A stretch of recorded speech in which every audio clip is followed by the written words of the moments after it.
I just want to thank everyone for joining us today. I am Michelle Ellis. I am the PRSA Colorado chapter president, and you have joined us for our Student Shadow Day PR Pro virtual panel. Be sure to submit questions in the comments.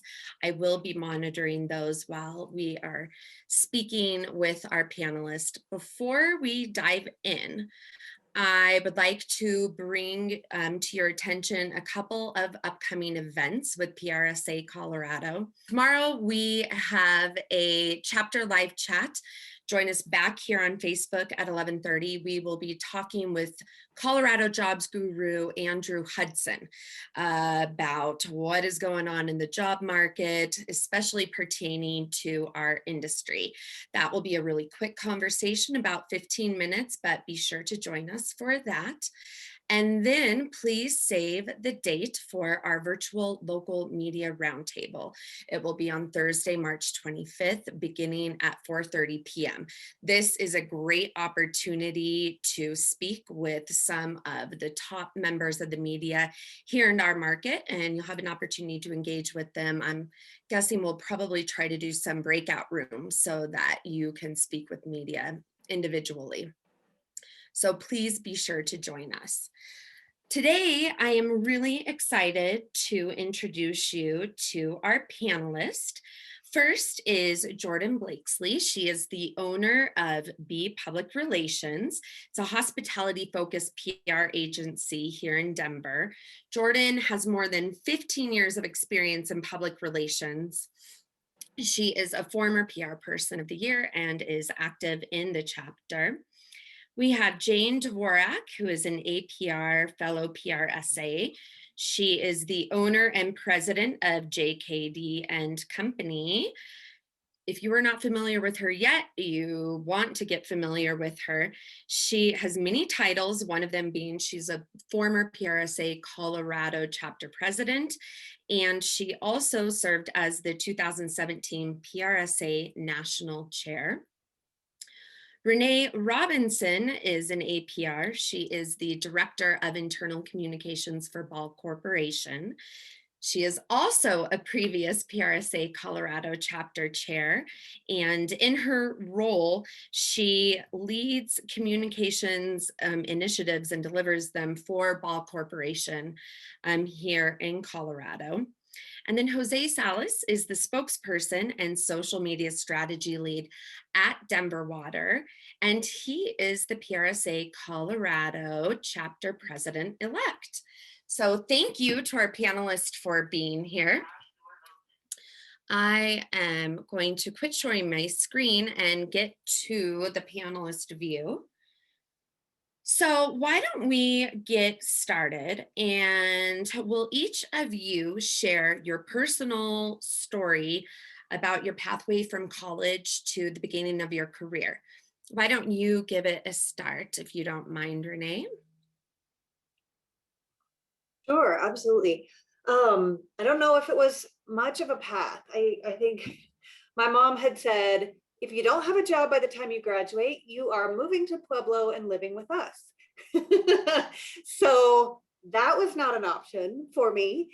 I love Pueblo, but I didn't want to live there for my whole life, especially as soon as I graduated from college. So it was, kind of up to me on where I was going to go. And I had narrowed it down to Denver, I think Dallas, and then Tulsa, Oklahoma at that point. So I put out a wide net and applied for a lot of different, communications, PR related positions, and kind of left it up to, higher power of where I would land. And it turned out, I got the best offer in Tulsa, Oklahoma. I started out as marketing and PR coordinator for a CPA firm. And I mean, it was a great first job because I was a communications department of one. I feel like, I was able to do everything at the firm but the accounting.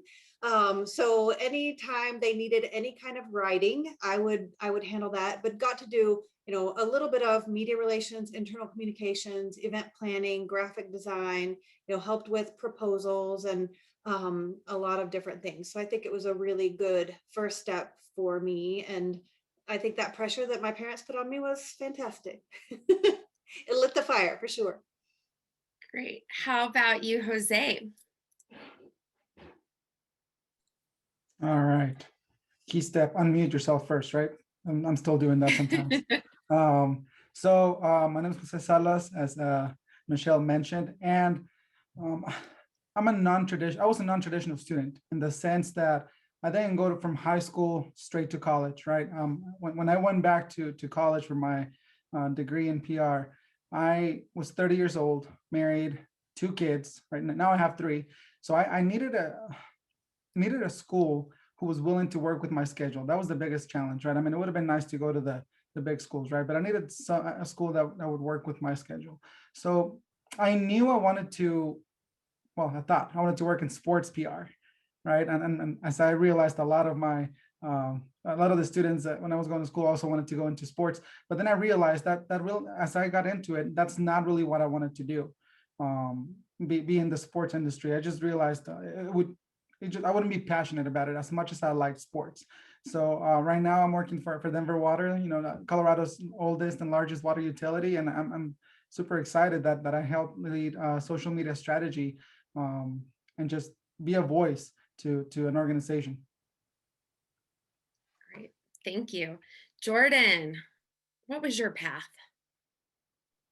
Also almost didn't unmute myself.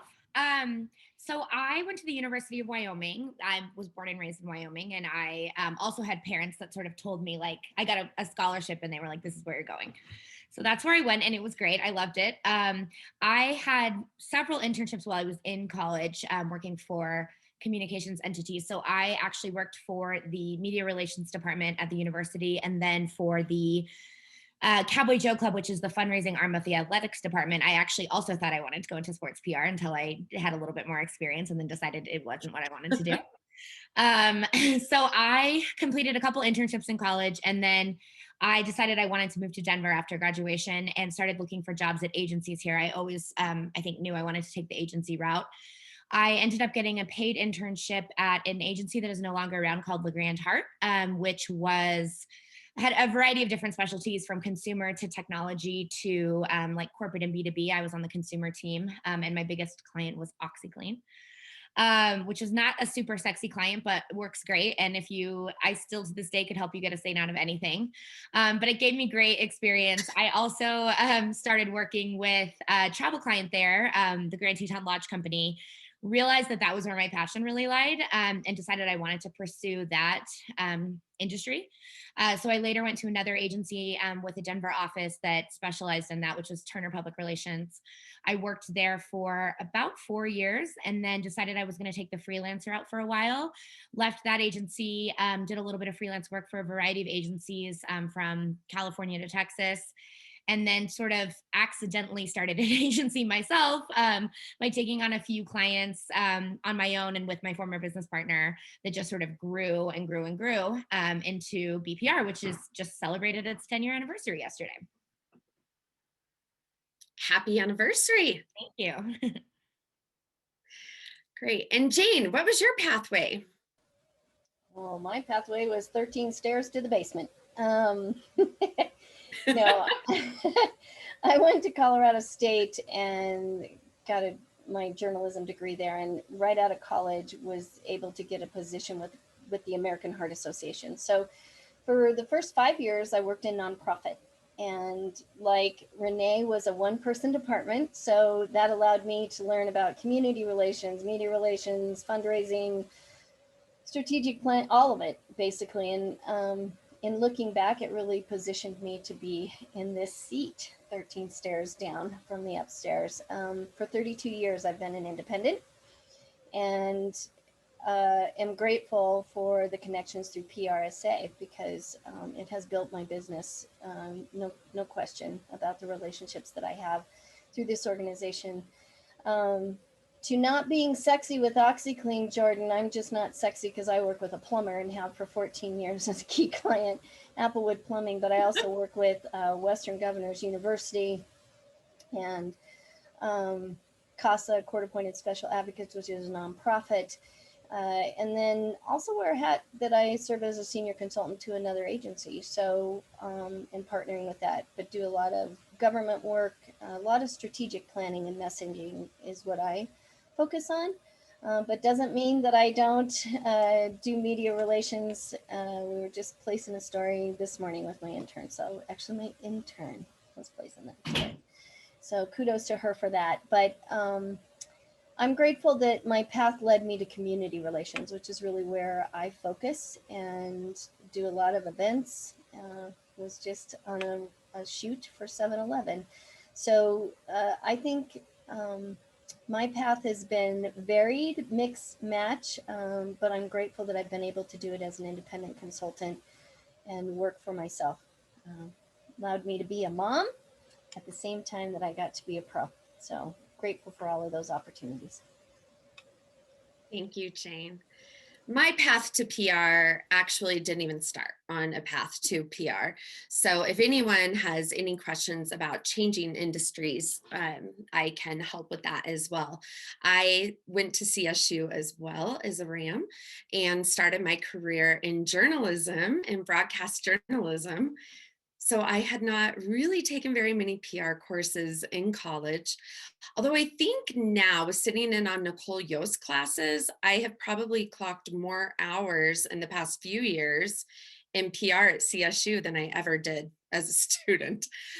So I worked for a CBS affiliate as an anchor reporter for a couple of years and moved back to Denver because I wanted to get paid enough money to pay my bills.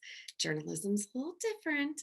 And I became an entertainment publicist for Stars Entertainment, where I was for 7 years doing corporate entertainment, media relations, everything. And then I went out on my own and have been out on my own for a while as well. A couple of the clients I work with, Jordan works in hospitality. We all kind of connect. I work a lot with attractions, events, and entertainment. So a lot of that has not been happening the past year, but a couple of my clients, their immersive experiences have opened in downtown Denver. So if you wear a mask and follow guidelines, there are things you can do safely. So again, to the audience, please feel free to submit questions in the chat on Zoom. I'll try to follow the chat on Facebook as well, but I easily can see the chat on Zoom. So I want to go ahead and get started by asking our panelists if they could let us know what their transition was like after graduation. I'll jump in. My transition was I had to have a job. I was getting married. And when I came out of school, it was a massive recession in 1983. So that's when most of you weren't even born. So that's fine. I have no bitterness towards all of you young people. But I hear often from students now that they're concerned that the market is terrible and it's a terrible economy and all those things. Here's the deal. Economies go up and down all the time, and it doesn't mean that you can't be marketable in a down economy. So what I would tell you is it challenges you to be marketable and to really apply what you're learning in those curriculums in whatever school you choose programs that allows you to be one notch up. So I actually had to go through a placement service to end up getting a job. And it would I recommend you doing that? No, I think you should network and put in place those relationships now. So seniors, if you have not joined PRSSA, if you have not done anything beyond Shadow Day right now, you're behind the 8 ball because relationships take a while to build up, and mentors, meeting people like, Renee and Jose and Michelle and Jordan and the people here. So invest in yourself. And if you can, then you can make that shift. So my transition actually ended up being fairly quick because I only had a couple months because I had a wedding dress to pay for. So like Renee was motivated to make sure I could make that happen. But it took some hustle. So my transition was hustle and meeting and putting myself out there until I landed in the right spot. I can go next. So something I didn't mention, I guess, through school, I was a JKD intern while I was going to Metropolitan State University, right? I had some disadvantages in my own mind, meaning, I had to work extra hard in my free time to get those internships and again, find one that would work with my busy schedule, going to school, working, supporting a family. So when I graduated, actually before I graduated, it was about submitting applications, right? I knew what my graduation date, I knew was going to happen. And so I just started submitting. And when I took my first job, because I was an adult, I already had a job, a full-time job, but it was not a career. So when I took my first job out of college, I ended up taking a pay cut. But that is a sacrifice my family and I had to make in order for me to follow that dream, right? That what I studied and do what I wanted to do. And I recall that 3 organizations called me one day within 30 minutes to turn me down. And one of those might have been Ball. I'm not going to say, I'm not going to confirm or deny right now. But, it was one of those things that, yeah, I was down. I mean, 3 really highly likely, that I was going to get the job. And then all of a sudden, no. And I was down for a little bit, but then picked myself right back up and, okay, let's start at it again. So, you're always competing with other students, right? I mean, like Jane mentioned, the market, the job market, yeah, but you're always competing. I mean, I feel like I'm competing with new students all the time as well, right? I need to continue learning. Once I graduated, that's not where it stops. But so your first job may not be ideal, may not be the perfect job you're looking for, but it'll get you that experience in the door. Yeah, I would just echo the internship, feedback that these fellow panelists have given. I, as mentioned, had 3 internships before I was hired on full-time. 2 of those were unpaid.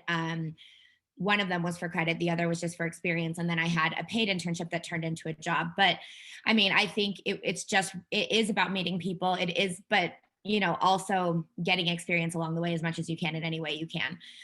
So that's something when I'm hiring now, even my interns usually have had previous internships, and that is how competitive it is. So I think start early, do many, if you can get paid, absolutely. If you can get credit, absolutely. But if you can't, and you can still work, a part-time unpaid internship just for experience into your schedule, I would highly, highly, highly recommend doing that. I think, everyone should have more than one internship before they feel like they're, really marketable as a job candidate, if possible. And I know that's not possible for everyone, but as much as you can do, even if it's just, volunteering for your family or your friend or your neighbor who has a business and doing some work for them, you can build up a portfolio without having a formal internship, just based on the experience that you have, in school and that sort of thing.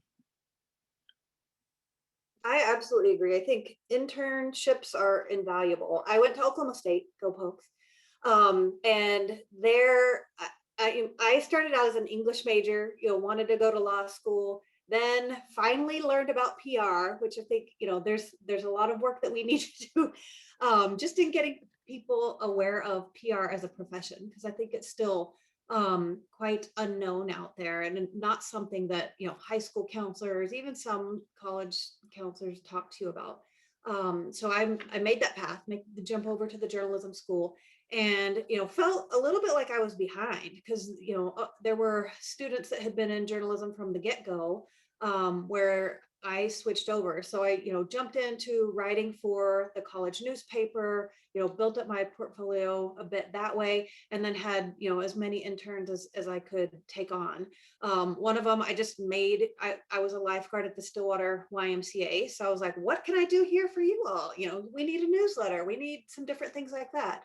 And then moved over to a paid internship, which I think at that point was like $5 an hour or something, kind of sad. But I think those were the things that kind of paved the way to getting a full-time position. Because, when I interviewed with the managing partner at the accounting firm, he said, nobody else showed me a portfolio. Nobody else had writing samples. So I think, building some of those, just kind of the foundational pieces is really important.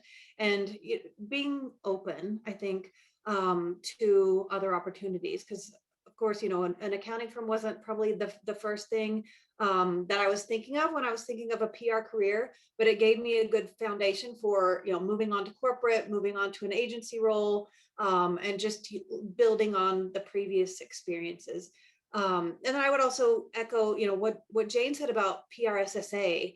I was in the PRSSA chapter there at OSU and had a fantastic mentor, Barb DeSanto, and she was kind of the person that helped to, you know, introduce me to some of the career opportunities. And, you know, those people that I was members with of PRSSA, those were the first people that I was able to reach out to when I moved to Tulsa, because I knew no one. I set up my little apartment there and was kind of like, how do I fill my days? Because, you know, in college you have classes, you have all of your homework in the evening, you have, you know, different group meetings.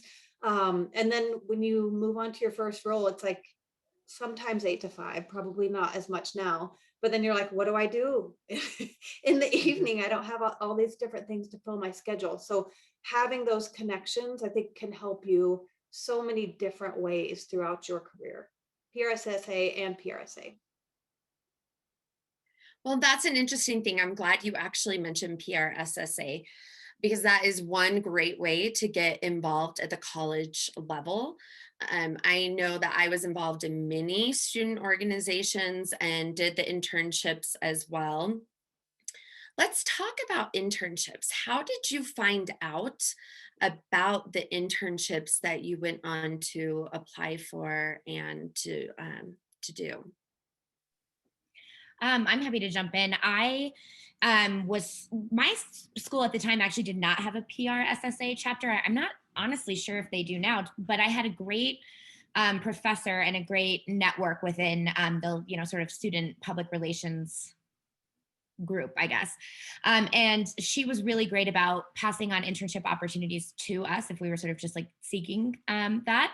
So that was part of, was just, you know, talking to my professors. I know that my agency has worked with the, you know, the professors and the job placement folks at many of the universities around Colorado and Southern Wyoming to seed interns. So we're constantly, you know, in communication saying like, do you have any students that you would recommend to us, and vice versa? They're coming to us saying, are you guys looking to, you know, take on some interns? So I think, you know, talking to your career services department, talking to your professors and sort of letting them know that you're interested in that is a great way to find out some of those opportunities. And then for me, my last internship that led to a job was just getting on, combing through websites of agencies in Denver and, you know, reaching out. And some of them had internships listed and some of them didn't, but just, you know, looking for any way that I had, you know, if there wasn't an internship listed, trying to find a connection with someone at the agency, whether or not they went to my school, they knew someone that I knew, you know, we had some connection and common ground. I would just send an email to them and say, hey, I'm really interested in your agency. I don't know if you have internships available. If you do, I'd love to chat with you. If not, can I take you out to coffee? And, you know, would you be interested in doing an informational interview with me? But I think, again, it's just laying that groundwork of connections and putting yourself out there and being proactive. And they will come to you.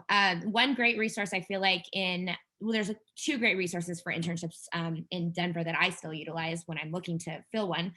And that is Andrew Hudson's, which started out as sort of a marketing and PR jobs list. And now it's grown to more than that, but it's still, I think, probably the top resource for seeking out internships and jobs in the industry. And then the Denver PR blog has a great just like running list of agencies in Denver that you can use to kind of just click through and find some agencies that you might be interested in, you know, look and see what they have, you know, listed on their websites for internships, and or just reach out to somebody. I mean, most people in our industry, if you send a thoughtful note with something personalized, it's not just dear hiring manager, I'm looking for a job. We're, you know, we all went through this ourselves, and we all, you know, remember what it's like to need connections and need to be helped. And I think we're all pretty willing to do that, or someone on our teams are. So I encourage you to, you know, kind of put yourself out there and introduce yourself, look for common ground, and, you know, see what connections you can make. And we also have a PRSA Colorado members Facebook group that we've kind of opened up beyond just members. So I would encourage anyone who's looking for internships to also join that group. We just recently had a thread of people asking about internships that are out there, and quite a few of our members mentioned that they have internships, Jane being one of them, Renee as well. So that is another good source as for that too. How about you guys? How did you find out about your internships? Renee, Jose, Jane? I found out about it. Quite honestly, I was so poor in college, I had to have a paid one. So, and I would highly encourage any student out there, if you're taking an internship that's unpaid, rethink that. First off, there's federal laws that say they need to be paid. So that's the first thing. But second, you deserve to be paid for the work that you're doing with organizations. And that doesn't include class credit that you have to pay for on top of coming to work and work. So I beg to differ. Having been an incredibly poor college student, having a paid internship was critical. My internship is paid. I'm not going to tell you you're making bank, but I try and feed you well. Jose can speak to that. But I found out the highest paying one, and I just, to Jordan's point, sent a really personable note to actually it's Larry Stewart, who's now at CSU, but at University Hospital, and just said, this is why you need to hire me. You need to hire me because this, and I started out as a typesetter for them for all of their publications. So as a result of being the one who entered all the copy, I wasn't the writer initially, but I ended up with the best internship because I wasn't the writer. The writers only got to write. I got to do layout and design. I got to do their events. I got to do media relations, all because I could be pulled off of whatever I was doing. So don't be afraid, to Jordan's point, to put yourself out there and say, hire me. You need me because I'm going to hustle. I'm going to work hard, and you're going to get what you invest. So I think oftentimes students too, when they come here, they tell me what they're going to get out of my internship. I don't really care. I need to know what I'm going to get out of you working in my space. So don't forget how to position yourself to the benefit of whoever the employer is or that. But so I found out through PRSSA. I was involved in PRSSA at the student level as well, Michelle. So and that internship that I had at University Hospital came through the internship coordinator to us. So be aware of the resources that are out there. Andrew Hudson's list is a good list, but LinkedIn definitely has lists and interns positions posted, and then find out who's hiring, because I get most of mine through professors or posting onto the Facebook pages of PRSSA or departmental pages that I have an internship open. Mine was similar. I found out about my internship opportunities through my professor / PRSSA advisor. I think, your professors are a lot of times, still tapped into the PR professional network. I mean, they've built those connections over many, many years. So they have a good handle on, like Jane said, who's hiring, who's not, what are those kind of regular positions that pop up. I think, Andrew Hudson's list has been invaluable. Even, as I was moving here to Denver, trying to find an opportunity and just endlessly searching out different websites of what companies, what agencies do you want to work for, tapping into any opportunities. And I think, like Jordan said, those informational interviews, they can easily turn into an internship opportunity. And we do have 2 paid internships posted right now. So ball.com/careers. I like your plug. So while I was going to school, I was just looking to graduate as fast as I could. And we're only allowed to take so many classes at a semester, right? So I realized that through our, I think Metropolitan State University still has an internship program. They did then. So I found out that it was an internship for credit. So yeah, it wasn't paid.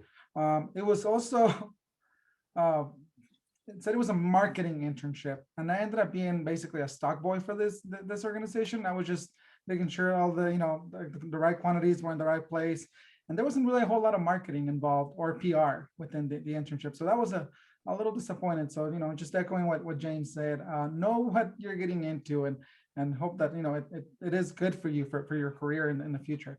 So then my second and only other internship was with Jane, JKD and Company. And just a fun fact, I remember showing up to her house with my GPS. I was like, oh man, wrong address, and left. Because I was expecting an office building or something. I'm like, oh no, that's it. But little did I know that walking into that basement was literally going to change my life, and I mean that from the bottom of my heart, Jane. Thank you. No. So sorry, hold on, I gotta breathe now. Yeah, don't mess up my makeup. So again, going into networking and getting to know people, right? So we didn't have a PRSSA chapter either at Metropolitan State University of Denver. I was the only student in PR, as far as I knew, who was getting involved with PRSA. And I heard about this shadow day thing, going on. So I'm like, yep, it's a few bucks. It's a great investment.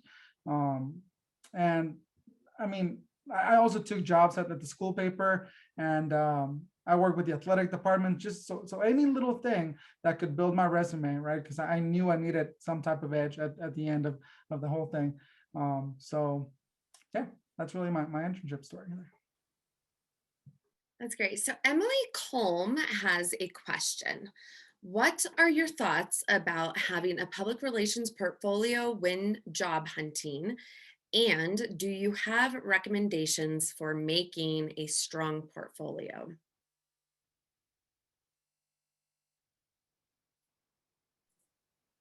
I think it's a big differentiator because I think a lot of the students that I talk to, even the professionals that I interview, a lot of them don't have that. And I feel like, that is a good demonstration of your work, what you've done, your writing abilities. I know that's always a big question for me. Like, can you write? Because we need that in pretty much everything that we do. So I do want to see that. I mean, we don't do a writing test anymore. I used to do that back in the day. But I think that's just a good way to really show what you're about, show the projects that you've been involved in and that you're proud of. And I think you can do that easily now electronically and just lead people over to a link. So I really think it's a valuable tool. I think, as far as PR, as far as any industry goes, they're all fairly competitive, but, anything you can do to make yourself stand out against the competition is always so important. And portfolios, believe it or not, are not as common as you would think. I had one when I graduated, and I remember, people that I interviewed with saying, oh, wow, this is so impressive. Thank you for bringing this. Like, I thought it was just the standard. And I would say many of the people that I meet with now for internship opportunities don't have them. So anything, again, that just shows initiative and taking that extra step, I think is always going to do well for you. So I think it's a great thing to have. Absolutely. Yeah, you guys all do really creative things, your landing pages and things like that. I think it's important that you have samples to demonstrate and show the caliber of work you can do, whether that's a classroom assignment or whether it's something that was done in another internship or something you did on your own. I mean, I've had kids that have come in and applied for internships that showed me at my church, I designed all this for the Christmas bazaar and did all this just on my own. You're like, well, that was awesome, because I need an events person.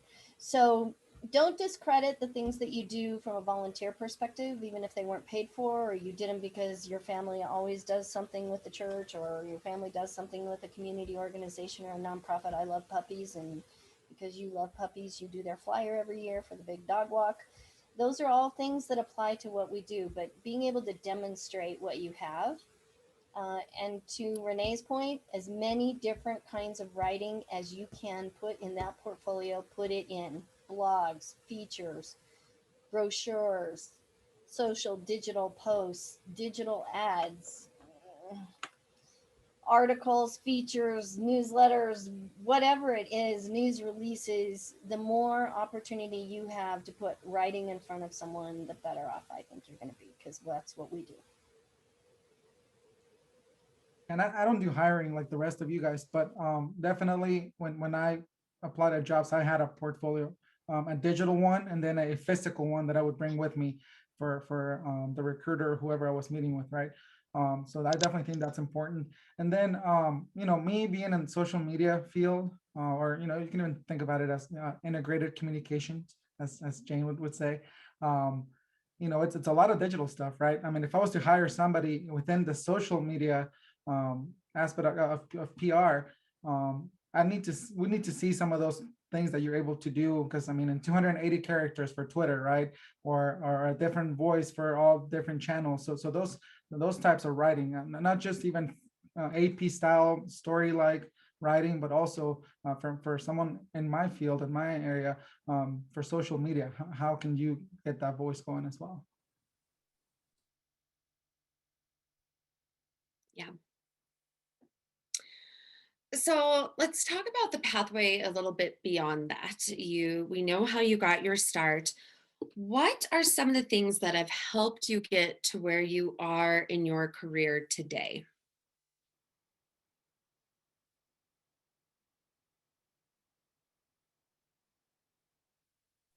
I can jump in. I was gonna say, Yeah. yeah. Or You Jane, go for it, Renee. ahead. Well, I'll take the bait. PRSA. So, I mean, I have a mentor who's now 77 years old, who's still my mentor, and so she was there when I came out of my career from college, and is still there. I have mentors like Jose, like Renee, that are mentor up and mentor down, mentor to the side. So, what has helped me be able to be where I am today is relationships. The relationships and ongoing, never stopping learning, lifelong learning, keeping on top of it. I mean, who knew Canva existed before my intern showed me several years ago? So, I mean, it's things like that they're like, why are you doing it that way? You're like, because I'm cool. And they're like, well, you could be cooler. And so I think there's sometimes people they don't mentor up or mentor down. And I think we can be mentored from any way, shape, or form in our relationships.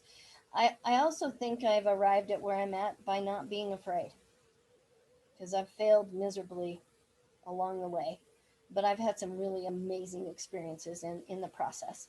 And so, to the young professionals that are out there, the aspiring PR pros, don't be afraid. You're going to fail. You're probably going to fail horribly at some point. And that's okay. Because guess what? You can pick yourself up and you can still have a career, and you can end up national chair of PRSA someday. Who knew? So you can't be afraid of trying an idea, of stretching yourself. And then finally, I got where I'm at because I laugh a lot. Learn to enjoy your job. Learn to enjoy to have fun. And when we are laughing, we are learning. When we are laughing, we are enjoying, we are making memories, and those things stick with you, and they will come back to you later. So that's how I got to where I'm at, besides the 13 stairs commute. I'll jump on here. And I mean, Jane took most of my answer, so I had to, No, change them right? as I was going. So no, no, I'm definitely gonna go with, with laughter. You gotta have a positive attitude, right? Because you don't want to be one of those people who are, I don't know, leech at the workplace, right? A negative influence, or you got to create that positive environment, and that is really people notice that. But besides that, I would say helping others succeed. When we help others succeed, you kind of become this leader that you were not expecting to be, and then you attract, right, the right people to be a part of your environment. So yeah, definitely, having fun, like Jane said, laughing, but definitely helping others succeed. And then I'm gonna second that, the continuous learning. I'm always looking, whether it's a LinkedIn learning, quick 30-minute session, PRSA webinars like this. I mean, this is you working on yourself right now, right? So yeah, always adapt and always change with the times, because you don't want to be stuck. And you want to learn Canva if you have to years later. And Canva does video now too, so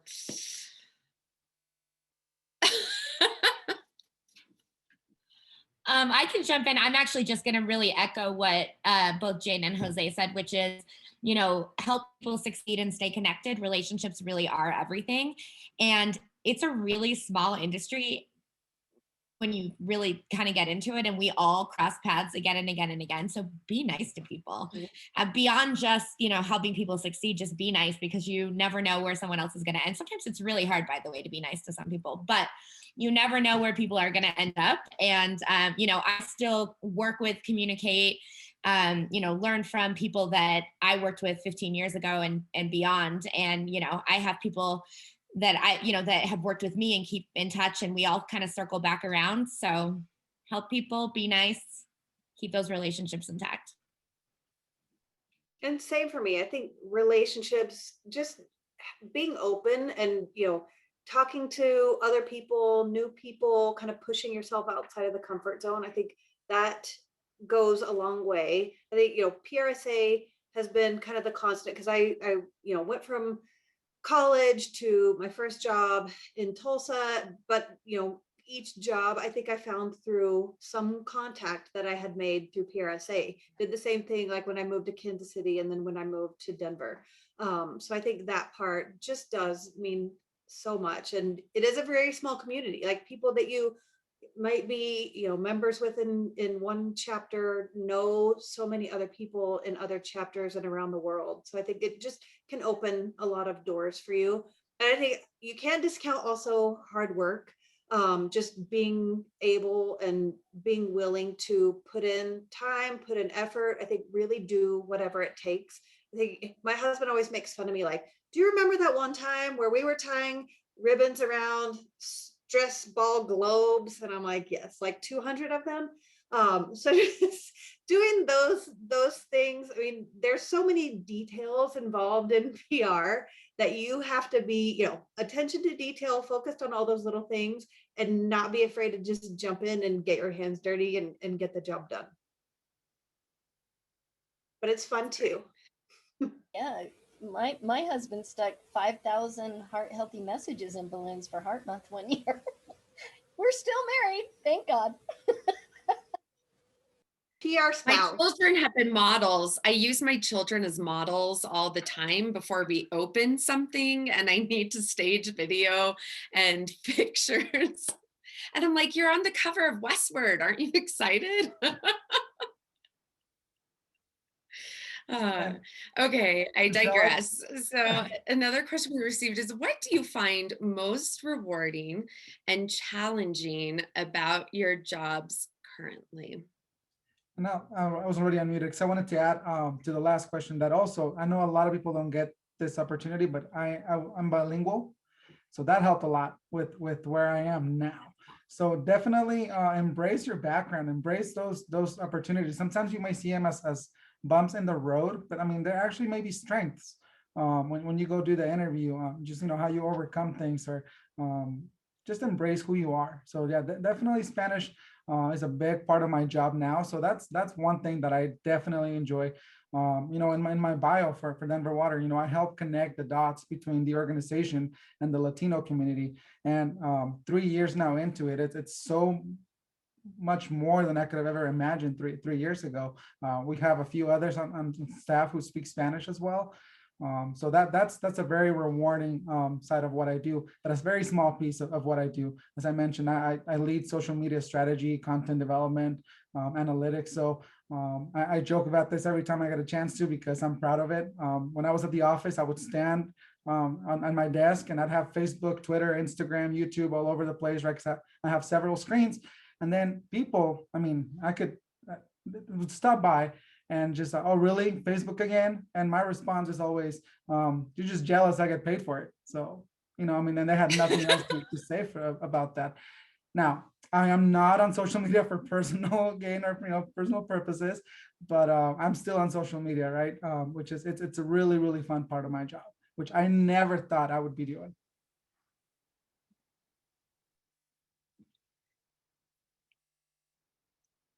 Okay, so let's chat about what is most rewarding and challenging about your jobs currently.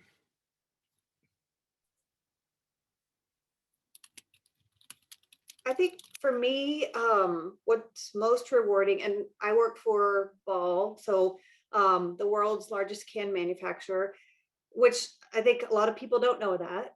And we have a lot of work that we're doing just around sustainability, around diversity and inclusion.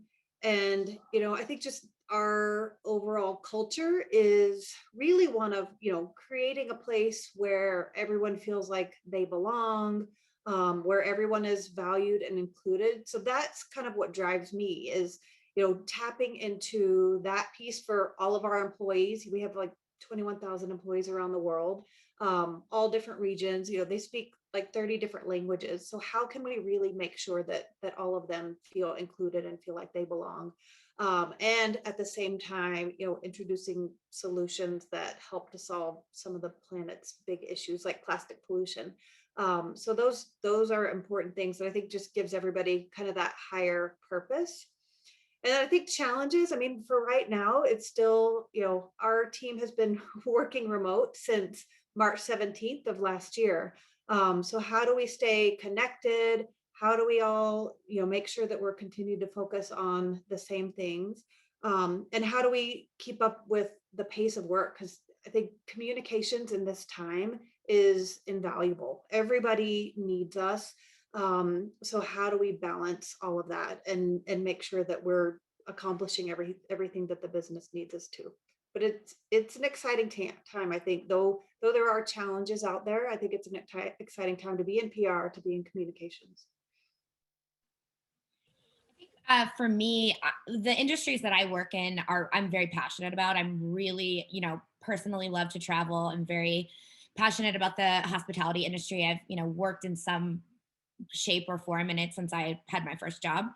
So I think just, helping any client, is rewarding in general, but especially when you're working with industries that you're personally passionate about, I think that can bring an extra level of reward to your work. So for me, I think I figured that out pretty early, where I really wanted to be, and I focused my career in that way, and it's always kept things interesting.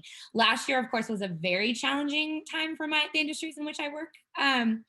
Restaurants were shut down, people weren't traveling, that sort of thing. So I think, I had a unique opportunity last year to not only work with my clients in a, PR role, but also as a consultant in a variety of things, as a therapist, as a friend, as a shoulder to cry on. We all were really struggling in that together. So that was super rewarding, just knowing that I could really relate to the struggles that they were going through, because as a result of working with them, I was also going through those, same financial struggles and that sort of thing. So if you have the opportunity to work in an industry that you're passionate about, I think that can add a little something extra on top of just, helping great people succeed, no matter what kind of work your clients do. So the best, biggest challenge. The biggest challenge has been, quite honestly, thankfully, because of pandemic, business professionals are recognizing we play a critical role. They didn't know how to deal with remote staff for internal communications. They didn't know how to get to a customer when they can't come to their store. So for the first time in a bad economic situation, a bad business situation, PR and marketing are usually first to go. And we're always first to come back, which is nice to know. But this is the first time in my career that we have stayed and we have elevated our presence and voice amongst leadership within organizations. So for me, that's exciting because we have a real opportunity as leaders within this industry, as the individuals within our companies, associations, to really set the tone for how communications can impact into the future when things do return to some whatever normal is. I'm getting tired of saying that, whatever normal is, when things get back. But from a challenging perspective, it's challenged me to learn about internal communications. That's not something I've ever done. I'm a community relations gal. I'm out and about talking to people and connecting people. And so I've had to learn how to connect people in different ways and to bring opportunities to build relationships in different ways than they've ever been done before. So there's been that. For me, that's also been a learning experience. So that's a good thing. So an opportunity to bring some new skill sets to the table that I can bring to clients in the future. But it's always a challenge when you own your own business to balance between the work you do, which I love, and I own my business, which means you have a lot of tax papers to fill out and payroll things to do and bookkeeping, which is not the part that I like. I do it all myself. And so some people have other people who do that for them. It depends upon what your model is. But those are tasks that are always like, I don't really love that so much about owning my own business, but owning my own business gives me a lot of flexibility to go in whatever direction I want, to work with the people that I want, to do the kind of projects and campaigns that I want. And that's being incredibly blessed and having the opportunity to do that and work in that way. We don't always get that luxury. So that can be a challenge to garner the work, to be a rainmaker, as we say in the business. But at the same time, to be able to do what you love every single day, I have no regrets. As national chair, I had to write a blog for a gentleman, and he wanted me to write about my career journey. And the career journey was CSU to the American Heart Association to my basement. But a lot of people have this journey that they've been through many jobs and many different kinds of things that they've done within this industry. And I was like, well, I'm kind of boring because I've had the same job doing the same thing. But here's what I'll tell you, when you love what you do, you can do it for 30 plus years and feel really good about it. And I don't have any regrets. So to the students that are out there, Jose noted that you're investing in yourselves today. Kudos to you. High fives. We'd do that if you were in the room. And keep doing that. But more importantly, know that the choice that you're making affords you so many opportunities to do really cool things with really cool people. And it's not all sexy, but it's still really awesome. And I talked about the reward side of what I'm doing right now with the Latino community, but I then mentioned the challenge. And for me personally, one of the I don't want to call it a challenge, but one of the things that I have to work the hardest at is showing value for what I do. Because how do you tell leadership how valuable a tweet is, right? How did that make a difference for the organization? So I am constantly, I mentioned I lead analytics here for our public affairs department. And that's one of the reasons, right? We're constantly working to show and demonstrate everything that we're doing and the possible impact. I mean, you talk about reach, right? Impressions, engagement, all those things. So yeah, that's a big part of my job. Just one of the things that I work the hardest at.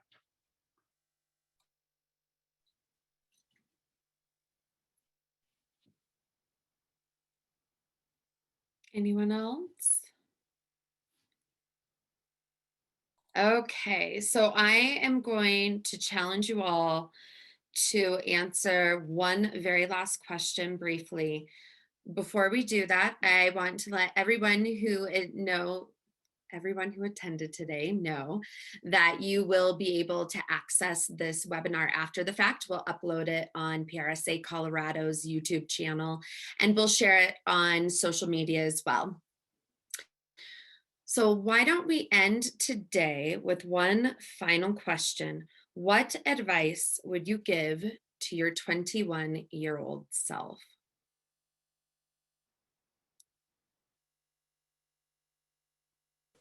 I'll start because I'm the oldest one here. That was a long time ago. Listen, listen, listen. Listen in meetings intentionally. Listen and observe to what's going on around you outside and be present. We are bombarded with 1,000 things, and you Gen Zers out there and millennials are running at a pace, one, that I don't think you can keep up. Two, that means it's a blur.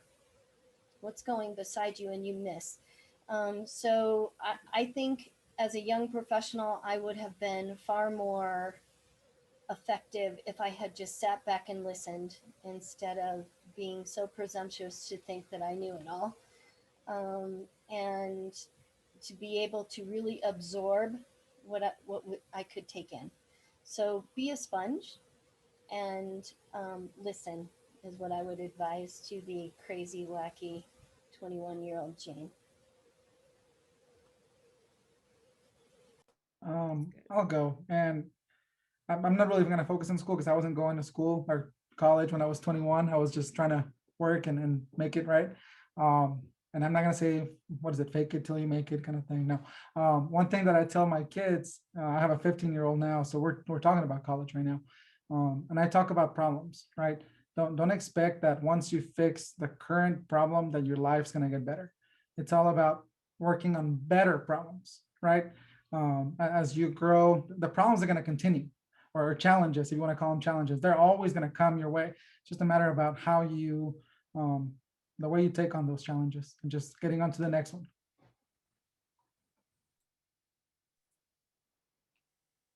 I agree, Jane, that was a long time ago, 21. I have to like rewind quite a bit, but I would say, believe in yourself. I think for me, when I was 21, there were a lot of people that had told me, you can't do that, you're not good enough. And thankfully I had a family that said, you can do anything that you set your mind to. So that's number one, believe in yourself. And then I think also don't settle. Like you can do so many things that you probably, would never expect of yourselves. So I think keep pushing out of your comfort zone, keep learning like many people have talked about, and you can just set your mind to success, whatever that looks like. And it doesn't look the same for everyone. Yeah, I would echo, believe in yourself. I think the biggest thing I would have told myself is, there's a lot of things I would have told myself, but pertaining to this conversation, have confidence in yourself. Like you work hard, you're smart, you're putting in the time, be confident. I think it's amazing the thickness, how much more thick my skin is now than it was when I was 21 years old. And you get that through experience and time, but I definitely would have told myself, have more confidence, believe in yourself. I would say my one piece of advice would be work to live, don't live to work. We live in a culture that likes to focus everything on work and success and titles. And sometimes we forget that the whole point of this life is to actually live your life. So be ambitious, but take time to play. Bailey Gannett, I would bring her on to talk about Student Shadow Week quickly. However, we have a little technical difficulty and I can't tell which Bailey of the six that we have on here is the actual Bailey. So Bailey Gannett is an absolute rock star. She is the newest member of the PRSA Colorado board, and she worked very closely with Kimberly Stern to make Student Shadow Week happen virtually this year. So I want to put out a big thank you to her for everything that she has done. I invite you all to stay in touch with us. You have our information, and please pay attention to what is going on with PRSA Colorado. If you have already graduated and you're looking for opportunities to get involved, I have a few volunteer positions with you in mind.